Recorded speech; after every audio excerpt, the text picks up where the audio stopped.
Bhagavathgeetha 12వ అధ్యాయం 1 to 10 shlokas. వసుదేవసుతం దేవం కంసచారూణమర్దనం దేవకీ పరమానందం కృష్ణౌ వందే జగద్గురుం శ్రీకృష్ణౌ వందే జగద్గురుం.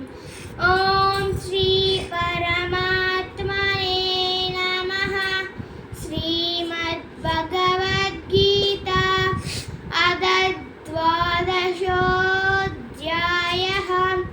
అర్జున ఉవాచ ఏవం స్తతతయుక్తాయ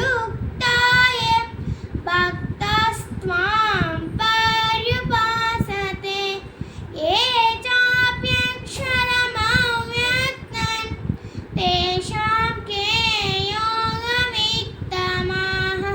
శ్రీభగవానువాచ మయ్యావేశ్య మనో ఏ మాం నిత్యయుక్తా ఉపాసతే శ్రద్ధయా పరయోపేతాస్ తే మే యుక్తతమా మతాః. ఏ త్వక్షరమనిర్దేశ్యం అవ్యక్తం పర్యుపాసతే సర్వత్ర గమచింత్యం చ కూటస్థమచలం ధ్రువం సన్నియమ్యేంద్రియగ్రామం సర్వత్ర సమబుద్ధయః తే ప్రాప్నువంతి మామేవ సర్వభూతహితే రతాః.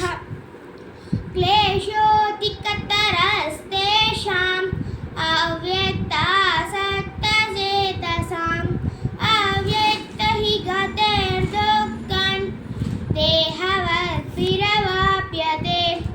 ఏ తు సర్వాణి కర్మాణి మయి సన్న్యస్య మత్పరాః అనన్యేనైవ యోగేన మాం ధ్యాయంత ఉపాసతే తేషామహం సముద్ధతాం మృత్యుసంసారసాగరాత్ బభామి న చిరాత్పాథ మయ్యావేశితచేతసాం మయ్యేవ మనాదత్స్వ మయి బుద్ధిం నివేశయ నివశిష్యసి